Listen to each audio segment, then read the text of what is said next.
Federico Di Gianmarco está allí. Federico, buen día, buen mediodía. Es un placer hablar con vosotros. Bueno, muchas gracias por atender. ¿Nos contás cómo se está viviendo esta noticia en Roma? Nosotros nos levantamos mañana con esta noticia muy particular porque se murió el Papa y murió en el año del jubileo. Nunca pasó esto en la historia de la Iglesia. Y también hoy es la fiesta, el aniversario del nacimiento de Roma, en el 21 de abril del 753 a.C. Es muy particular lo que estamos viviendo. La ciudad, que solidamente es un quilombo, hoy está muy silenciosa, muy particular lo que estamos viviendo. Y también hoy es un día de fiesta para nosotros, vamos a comer todos juntos, vamos a almorzar. Claro, la Pascueta. Es un feriado, es una Pascueta. Vamos a parrillar todo y nada, creo que el sentimiento común será muy triste porque es un papa que seguramente será valorado más ahora que falleció que antes cuando trabajaba por mil razones que tenía que trabajar. Sí. Porque era un papa que se ponía en todas las cosas importantes del mundo, como las guerras, como otras cosas lindas que has hecho. Y también todos creo que tenemos una imagen común, que es lo que pasó 5 años atrás, en el pleno del COVID, que estaba solo en la Plaza de San Pedro. Sí, es cierto. Busquemos esas imágenes.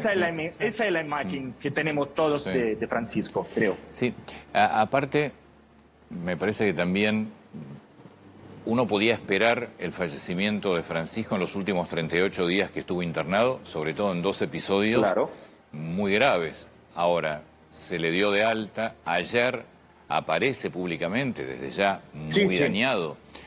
Pero es completamente... Tocó un niño. Sí. La vida que van haciendo con el día después con la muerte. Es particular, todo mucho particular. Pero es completamente sorpresivo el fallecimiento, porque es como que ya la parte más dura la había superado. Claro, pero mucha gente aquí, los días antes, los meses antes, hablaba que era ya fallecido y la gente no iba a creer porque... Si tiene que fallecer, el Papa tiene que fallecer entre el Vaticano. No puede fallecer afuera. Esa es una cosa que todos saben. Es cierto eso. Federico, el Papa es obviamente el obispo de Roma. Él mismo lo dijo, o sea, encargó de recordarlo en el momento en el que daba sus primeras palabras como Papa. ¿Qué piensan los romanos del Papa Francisco? ¿Cómo lo comparan con otros papas? Es un argentino y los romanos y los italianos aman muchísimo a los argentinos como los argentinos aman a los italianos. Y por eso hay mucho respeto. Después un papa ya tiene que ponerte un poquito más lejos de él, ¿no? Porque es una divinidad, como una divinidad. Pero era una persona muy humilde y no se encontraba por Roma porque... Está difícil, pero tenía una buena conexión con los romanos. Y también con nuestro primer de Giorgia Meloni. Con Giorgia Meloni tiene un buen rapporto, una buena conexión, eran muchos amigos y eso, lo importante que has hecho es esto. Federico, más allá de su relación con Meloni, que la estabas describiendo y la estás contando, ¿cómo fue la relación del Papa en estos 12 años con el resto de los mandatarios también de Italia?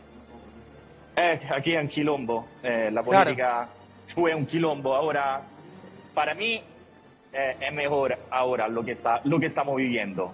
Pero el Papa siempre ha puesto palabras entre lo que pasaba en los políticos. Se daba cuenta de lo que pasaba. Y no era un Papa que no le interesaba nada de lo que pasa en Roma, donde vive él. Claro.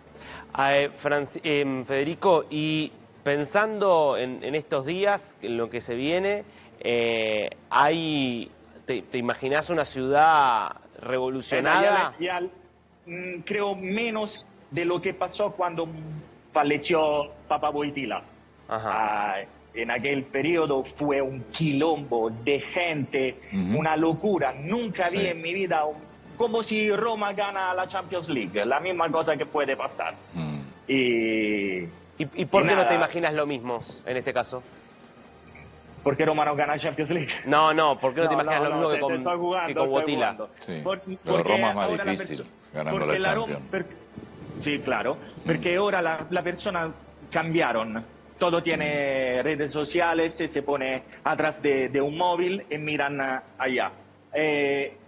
15 años, 20 años atrás la gente quería ser claro, salía a la calle. Parte integrante de lo que pasaba. Salir por la calle, vivir el sentimiento común que estaba entre las personas, que estaba viviendo la muerte de un papa, que es una cosa particular. Aquí se dice cuando te pasa cosas buenas, te pasa cuando muere un papa, se dice, cada vez que muere un papa. ¿Por qué? Porque muere de 20 y 30 años.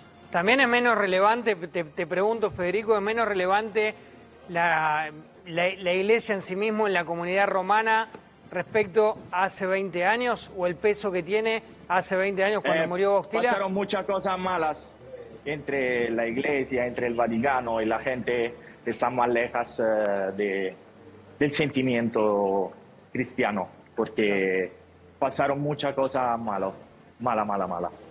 No voy a contar, pero eso pasaron. Imagináis vosotros. Federico, muchísimas gracias por tu tiempo allí. Nada, es un placer con vosotros. Muchas gracias. No, es que parte de esto que está contando también Federico y lo que venimos hablando, ¿no? El centro de la Iglesia Católica se corrió. Sí. Yo estaba revisando datos, ¿no? De principios del siglo XX, es decir, hace más de 100 años, vos tenías entre el 60 y el 70% de la población católica mundial, o sea, de la población de la comunidad católica, vivía en Europa. Vos hoy tenés al 20% en Europa. Y tenés casi el 50% en todo el continente americano, tenés al 20% en África, pero creciendo frente a lo que pasa en Europa, al 11% en Asia. Se corrió el centro. Número realmente... Entonces es difícil, digo, en relación a todo esto de, bueno, puede haber un papa... Se corrió y no es papa europeo. Entonces tenés esa suma... Totalmente. Pero digo, pensando en el próximo papa, es difícil volver a poner un europeo cuando vos ya no tenés el centro de la Iglesia Católica en Europa. Pero también, si bien no es un papa europeo, es un papa de Occidente. Un papa... No, bueno, sí. Me parece que la diferencia con lo que puede llegar a venir en caso de que haya una decisión de la Iglesia, por ejemplo, de ir por un papa africano, o un papa asiático, es distinto.